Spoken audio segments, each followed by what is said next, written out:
ಪ್ರಸ್ತುತ ನ್ಯೂಸ್ನ ವಿಶೇಷ ಕಾರ್ಯಕ್ರಮಕ್ಕೆ ಸ್ವಾಗತ. ನಾನು ಬಶೀರ್ ರೆಡ್ಡಿ ನಡ್ಕ.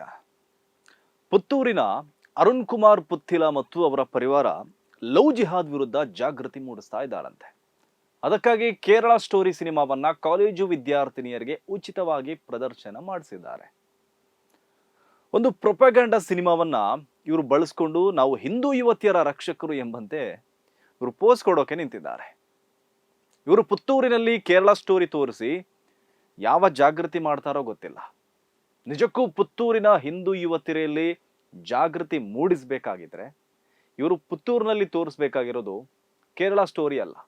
ಇವರು ಪುತ್ತೂರಿನಲ್ಲಿ ತೋರಿಸ್ಬೇಕಾಗಿರೋದು ಕೃಷ್ಣರಾವ್ ಸ್ಟೋರಿ. ಇವರು ಪುತ್ತೂರಿನಲ್ಲಿ ತೋರಿಸ್ಬೇಕಾಗಿರೋದು ಕೃಷ್ಣನ ಲವ್ ಮತ್ತು ಧೋಖಾ ಸ್ಟೋರಿ, ಅವನ ಕಾಮಕಾಂಡದ ಸ್ಟೋರಿ, ಅವನು ಮಗು ಮಾಡಿ ಕೈಕೊಟ್ಟು ಹೋದ ಸ್ಟೋರಿ, ಬಿಜೆಪಿ ಕುಟುಂಬ ಸಂತ್ರಸ್ತೆಗೆ ಮೋಸ ಮಾಡಿರುವ ಸ್ಟೋರಿ, ಹಾಗೆ ಪುತ್ತಿಲನ ನಾಪತ್ತೆ ಸ್ಟೋರಿ ಕೂಡ ಪುತ್ತೂರಿನ ಜನರಿಗೆ ತೋರಿಸುವ ಅಗತ್ಯ ಇದೆ. ಇದರ ಜೊತೆಗೆ ಮಾಜಿ ಶಾಸಕರೊಬ್ಬರ ಸ್ಟೋರಿಯನ್ನ ಇವರು ತೋರಿಸ್ಬೇಕಾಗತ್ತೆ. ಒಬ್ಬರ ವಿಡಿಯೋ ಬಂತಲ್ಲ, ತೊಡೆ ತೋರಿಸಿ ಅಂತ, ಮತ್ತೊಬ್ಬರ ಫೋಟೋಗಳು ಬಂತಲ್ಲ, ಅಕ್ರಮ ಸಂಬಂಧ ಮಾಡಿದ್ದು, ಅದನ್ನು ಕೂಡ ತೋರಿಸಿ ಜಾಗೃತಿ ಮಾಡಬೇಕಾಗಿದೆ. ಅದು ಬಿಟ್ಟು ಪುತ್ತೂರಿನಲ್ಲಿ ಕೇರಳ ಸ್ಟೋರಿ ಸಿನಿಮಾ ಪ್ರದರ್ಶನ ಮಾಡಿದರೆ ಯಾವ ಪ್ರಯೋಜನವೂ ಇಲ್ಲ. ಪುತ್ತೂರಿನಲ್ಲಿ ಹಿಂದೂ ಯುವತಿಯರಲ್ಲಿ ಜಾಗೃತಿ ಮೂಡಬೇಕಾದ್ರೆ ಅಲ್ಲಿ ಮೊದಲಿಗೆ ಕೃಷ್ಣರಾವ್ ಲವ್ ಸೆಕ್ಸ್ ಧೋಖಾ ಸ್ಟೋರಿಯೇ ಪ್ರದರ್ಶನಗೊಳ್ಬೇಕು. ಅದರಿಂದ ಈ ಬಿಜೆಪಿಯವರು ಎಷ್ಟು ನೀಚರು ಅನ್ನೋದು ಗೊತ್ತಾಗಬೇಕಾಗಿದೆ. ಇವರ ಬಾಯಲ್ಲಿ ಮಾತ್ರ ಮಾತೆ, ಸೋದರಿ, ಭಗಿನಿ ಅಷ್ಟೇ. ಅದನ್ನ ನಂಬಿ ಹೋದ್ರೆ ಕೃಷ್ಣರಾವ್ ತರ ಮಗು ಕೊಟ್ಟು ನಾಪತ್ತೆಯಾಗ್ತಾರೆ ಅನ್ನೋದು ಪುತ್ತೂರಿನ ಹಿಂದೂ ಯುವತರಿಗೆ ಅರ್ಥ ಮಾಡಿಸ್ಬೇಕು. ಪುತ್ತಿಲ ಪರಿವಾರ ಮೊದಲು ಆ ಕೆಲಸವನ್ನ ಮಾಡಬೇಕಾಗಿದೆ. ಏನಿವರು ದೊಡ್ಡ ಜಾಗೃತಿ ಮಾಡೋರು. ಆ ಪುತ್ತಿಲ ಮತ್ತು ಅವರ ಪರಿವಾರದ ಅಸಲಿತನ ಏನು ಅನ್ನೋದು ಇಡೀ ಪುತ್ತೂರಿಗೆ ಗೊತ್ತಿದೆ. ಪುತ್ತೂರಿನ ಬಿಜೆಪಿ ನಾಯಕನ ಮಗ ಕೃಷ್ಣರಾವ್ನ ಕಾಮಕಾಂಡ, ಕರ್ಮಕಾಂಡ ಎಲ್ಲ ಪುತ್ತೂರಿಗೆ ಗೊತ್ತಿದೆ. ಆ ಸಂತ್ರಸ್ತ ಹಿಂದೂ ಯುವತಿಗೆ ನ್ಯಾಯ ಕೊಡಿಸದೆ ಪುತ್ತಿಲ ಪರಿವಾರ ಮತ್ತು ಬಿಜೆಪಿಯವರು ಕೈಕೊಟ್ಟಿದ್ದು ಕೂಡ ಪುತ್ತೂರಿಗೆ ಗೊತ್ತಿದೆ.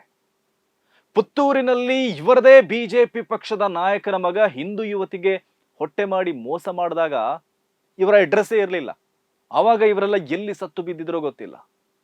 ಆ ಪುತ್ತಿಲ ಯಾವ ಬಂಕರ್ನಲ್ಲಿ ಅಡಗಿ ಕೂತಿದ್ರೋ ಗೊತ್ತಿಲ್ಲ. ಒಬ್ಬಳು ಹಿಂದೂ ಯುವತಿಗೆ ಮಗು ಮಾಡಿ ಮೋಸ ಮಾಡಿರುವಾತ ಈಗಲೂ ಪುತ್ತೂರಿನಲ್ಲಿ ಆರಾಮವಾಗಿ ಓಡಾಡ್ಕೊಂಡಿದ್ದಾನೆ. ಸಂತ್ರಸ್ತೆ ಮಾತ್ರ ಕಣ್ಣೀರಲ್ಲಿ ಕೈ ತೊಳಿತಾ ಇದ್ದಾಳೆ. ಹಾಗಿರುವಾಗ ಈ ಪುತ್ತಿಲ ಕಾಲೇಜು ಹೆಣ್ಮಕ್ಕಳ ಜೊತೆ ಸಿನಿಮಾ ಥಿಯೇಟರ್ಗೆ ಹೋಗಿದ್ದಾರೆ. ಇವರನ್ನೆಲ್ಲ ನಾವು ನಾಚಿಗೆಟ್ಟವರು ಅನ್ನೋದು ಇದಕ್ಕೆ. ನಿಜಕ್ಕೂ ಇವರು ನಾಚಿಗೆಟ್ಟವರೇ. ಬಿಜೆಪಿ ಮನೆಯ ಹುಡುಗನೊಬ್ಬ ಹಿಂದೂ ಯುವತಿಗೆ ಮಗು ಮಾಡಿ ಧೋಖಾ ಮಾಡಿದಾಗ ನ್ಯಾಯ ಕೊಡಿಸೋಕೆ ತಾಕತ್ತಿಲ್ಲದ ಈ ಪುತ್ತಿಲನಂತವರು ಹಿಂದೂ ಹೆಣ್ಮಕ್ಳನ್ನ ಏನ್ ರಕ್ಷಣೆ ಮಾಡ್ತಾರೆ ಹೇಳಿ? ಸತ್ಯ ಏನಂದ್ರೆ ಅವರು ಈಗ ಲವ್ ಜಿಹಾದ್ ವಿರುದ್ಧ ಜಾಗೃತಿ ಮಾಡೋಕೆ ಹೊರಟಿಲ್ಲ. ಈಗ ಲವ್ ಜಿಹಾದ್ ಎಂಬ ಕಟ್ಟು ಕತೆಯ ಹಿಂದೆ ಬಿದ್ದು ಕಾಲೇಜು ವಿದ್ಯಾರ್ಥಿನಿಯರ ತಲೆ ಕೆಡಿಸೋಕೆ ನೋಡಿದ್ದಾರೆ.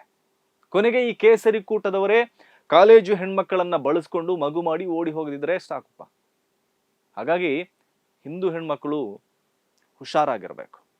ಕರಾವಳಿಯಲ್ಲಿ ಹಿಂದೂ ಹೆಣ್ಮಕ್ಕಳಿಗೆ ಎಲ್ಲಿ ಮೋಸ ಆಗಿದೆ, ಎಲ್ಲಿ ಧೋಖಾ ಆಗಿದೆ ಅನ್ನೋದು ಸಾಕ್ಷಿ ಸಮೇತ ನಮ್ಮ ಕಣ್ಣ ಮುಂದಿದೆ. ಕೃಷ್ಣರಾವ್ನಂತವರಿಂದ ಹಿಂದೂ ಹೆಣ್ಮಕ್ಕಳಿಗೆ ಮೋಸ ಆಗಿದೆ. ಸೈಕೋ ಕಿಲ್ಲರ್ ಮೋಹನ್ನಿಂದ ಮೋಸ ಆಗಿದೆ. ನೇತ್ರಾವತಿ ನದಿಯಲ್ಲಿ ಕೊಚ್ಚಿ ಹೋಗಿರುವ, ಧರ್ಮಸ್ಥಳದ ಕಾಡಿನಲ್ಲಿ ಸಮಾಧಿಯಾಗಿರುವ ಹಿಂದೂ ಹೆಣ್ಮಕ್ಕಳ ಸಂಖ್ಯೆ ಎಷ್ಟು ಅಂತ ಇನ್ನೂ ಗೊತ್ತಾಗಿಲ್ಲ. ಹಿಂದೂ ಯುವತಿಯರಿಗೆ ದ್ರೋಹ ಆಗಿರುವುದು ಅಲ್ಲಿ. ಅದು ಬಿಟ್ಟು ಯಾವ ಜಿಹಾದೂ ಇಲ್ಲ, ಮತ್ತೊಂದೂ ಇಲ್ಲ. ಏನೋ ಒಂದೆರಡು ಅನ್ಯ ಧರ್ಮೀಯರ ಜೊತೆ ಮದುವೆ ಆಗಿರ್ಬೋದು.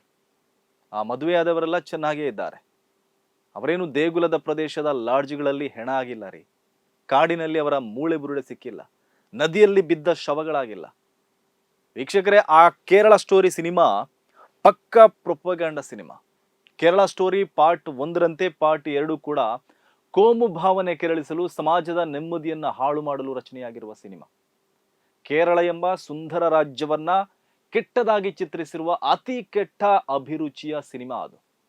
ಕಲೆ ಮತ್ತು ಸ್ವಾತಂತ್ರ್ಯಕ್ಕೆ ಅಪಚಾರ ಮಾಡಿರುವ ಸಿನಿಮಾ ಅದು. ನೋ ಡೌಟ್ ಅದು ಕೇರಳ ಸಿನಿಮಾ, ಕೇರಳ ಸ್ಟೋರಿ. ಕೇರಳ ಚುನಾವಣೆಗಾಗಿಯೇ ಆ ಸಿನಿಮಾವನ್ನ ಮಾಡಲಾಗಿದೆ. ಧರ್ಮ ಸಹಿಷ್ಣುತೆಯ ಕೇರಳವನ್ನ ಧರ್ಮದ ಹೆಸರಲ್ಲಿ ವಿಭಜನೆ ಮಾಡಬೇಕೆಂಬ ದುರುದ್ದೇಶದಿಂದಲೇ ಆ ಸಿನಿಮಾ ನಿರ್ಮಾಣ ಮಾಡಲಾಗಿದೆ. ಆದರೆ ಕೇರಳದ ಜನರು ಆ ಸಿನಿಮಾವನ್ನ ರಿಜೆಕ್ಟ್ ಮಾಡಿದ್ದಾರೆ. ಹಾಗೆ ಸಿನಿಪ್ರಿಯರು ಮತ್ತು ಸಿನಿಮಾ ವೀಕ್ಷಕರು ಆ ಚಿತ್ರವನ್ನ ಸಾರಾ ಸೆಗಟಾಗಿ ತಿರಸ್ಕರಿಸಿದ್ದಾರೆ. ಹಾಗಾಗಿ ಸಿನಿಮಾ ಬಿಗ್ ಫ್ಲಾಪ್ ಆಗಿದೆ. ಪ್ರೊಡ್ಯೂಸರ್ಗೆ ಹಾಕಿರುವ ಬಂಡವಾಳವೇ ವಾಪಸ್ ಬರಲಿಲ್ಲ. ಆ ಮಟ್ಟಕ್ಕೆ ಆ ಚಿತ್ರ ಸೋತಿದೆ. ಆದ್ರೂ ಈ ಕೇಸರಿ ಕೂಟ ಸಿನಿಮಾವನ್ನ ಈಗಲೂ ಪ್ರಮೋಟ್ ಮಾಡ್ತಾ ಇದ್ದಾರೆ. ಪುತ್ತೂರಿನಲ್ಲಿ ಪುತ್ತಿಲ ಪರಿವಾರ ಮಾಡಿದ್ದು ಕೂಡ ಅದನ್ನೇ. ಮೊನ್ನೆ ದಿನ ಪುತ್ತಿಲ ಪರಿವಾರದ ಟ್ರಸ್ಟ್ನವರು ಪುತ್ತೂರಿನ ಮಾಲ್ವೊಂದರಲ್ಲಿ 16ರಿಂದ 22 ವರ್ಷ ವಯಸ್ಸಿನ ಕಾಲೇಜು ವಿದ್ಯಾರ್ಥಿನಿಯರಿಗೆ ಕೇರಳ ಸ್ಟೋರಿ ಸಿನಿಮಾದ ಉಚಿತ ಪ್ರದರ್ಶನವನ್ನ ಆಯೋಜನೆ ಮಾಡಿದರು. ಹಿಂದೂ ಯುವತಿಯರಲ್ಲಿ ಲವ್ ಜಿಹಾದ್ ವಿರುದ್ಧ ಜಾಗೃತಿ ಮೂಡಿಸುವ ಉದ್ದೇಶದಿಂದ ಕಾಲೇಜು ವಿದ್ಯಾರ್ಥಿನಿಯರಿಗೆ ಈ ಚಿತ್ರವನ್ನ ಉಚಿತವಾಗಿ ತೋರಿಸಿರುವುದಾಗಿ ಪುತ್ತಿಲ ಹೇಳಿದ್ದಾರೆ. ಅಸಲಿಗೆ ಪುತ್ತೂರಿಗೆ ಸಂಬಂಧಿಸಿ ಬಿಜೆಪಿ ನಾಯಕರು ಮತ್ತು ಅವರ ಮಕ್ಕಳ ವಿಚಾರವಾಗಿ ಹಿಂದೂ ಯುವತಿಯರಲ್ಲಿ ಕಾಲೇಜು ವಿದ್ಯಾರ್ಥಿನಿಯರಲ್ಲಿ ಜಾಗೃತಿ ಮೂಡಿಸುವ ಅಗತ್ಯ ಇದೆ. ಕಳೆದ ಅಸೆಂಬ್ಲಿ ಎಲೆಕ್ಷನ್ ವೇಳೆ ಬಿಜೆಪಿಯ ಮಾಜಿ ಶಾಸಕರ ಒಂದಷ್ಟು ಅಶ್ಲೀಲ ಫೋಟೋಗಳು ಹೊರಬಂತು. ಕೆಲ ಸಮಯದ ಹಿಂದೆ ಪುತ್ತೂರು ನಗರ ಬಿಜೆಪಿ ನಾಯಕನ ಮಗ ಹಿಂದೂ ಯುವತಿಗೆ ಮಗು ಮಾಡಿ ಮೋಸ ಮಾಡಿದ್ದು ನಿಮ್ಗೆಲ್ಲ ಗೊತ್ತೇ ಇದೆ. ಪುತ್ತೂರಿನಲ್ಲಿ ಮೊದಲು ಕೇಸರಿ ಕೂಟದ ನಾಯಕರಿಂದ ಹಿಂದೂ ಯುವತಿಯರನ್ನ ರಕ್ಷಣೆ ಮಾಡುವ ಅಗತ್ಯ ಇದೆ. ಅರುಣ್ ಕುಮಾರ್ ಪುತ್ತಿಲ ಮೊದಲು ಆ ಕೆಲಸವನ್ನ ಮಾಡಲಿ. ಮಿಸ್ಟರ್ ಪುತ್ತಿಲ, ನೀವು ನಿಜಕ್ಕೂ ಹಿಂದೂ ಹೆಣ್ಮಕ್ಕಳ ರಕ್ಷಣೆಗೆ ನಿಲ್ಲೋದಾದರೆ ಮೊದಲು ಪುತ್ತೂರಿನ ಆ ಹಿಂದೂ ಯುವತಿಗೆ ನ್ಯಾಯ ಕೊಡಿಸಿ. ಏನೂ ತಪ್ಪು ಮಾಡದ ಆಕೆಯ ಮಗುವಿಗೆ ಅಪ್ಪನನ್ನ ಕೊಡಿಸಿ. ಮಗು ಮಾಡಿ ಎಸ್ಕೇಪ್ ಆಗಿರುವ ನಿಮ್ಮ ಬಿಜೆಪಿ ನಾಯಕನ ಮಗನಿಗೆ ಬುದ್ಧಿ ಹೇಳಿ ಕರ್ಕೊಂಡು ಬಂದು ಮದುವೆ ಮಾಡಿಸಿ. ಆ ಕೆಲಸ ನಿಮ್ಮಿಂದ ಮಾಡೋಕೆ ಆಗಿಲ್ಲ ಅಂದಮೇಲೆ ನೀವು ಯಾವ ಸೀಮೆಯ ರಕ್ಷಕರು ಹೇಳಿ? ನಿಮ್ಮದೇ ಪರಿವಾರದ ಮಧ್ಯೆ ನಿಮಗೆ ಒಂದು ಹೆಣ್ಮಗಳಿಗೆ ನ್ಯಾಯ ಕೊಡಿಸೋಕೆ ತಾಕತ್ತಿಲ್ಲ ಅಂದಮೇಲೆ ನೀವು ಸಿನಿಮಾವನ್ನ ತೋರಿಸಿ ಏನ್ ಸಾಧಿಸೋಕೆ ಹೊರಟಿದ್ದೀರಿ ಹೇಳಿ? ನೀವು ಹೆಣ್ಮಕ್ಕಳಿಗೆ ಸಿನಿಮಾ ತೋರಿಸೋದಕ್ಕಿಂತ ಮೊದಲು ಆ ನೊಂದ ಹಿಂದೂ ಯುವತಿಗೆ ಆ ಕೃಷ್ಣರಾವ್ ಎಲ್ಲಿದ್ದಾನೆ ಅಂತ ತೋರಿಸಿ.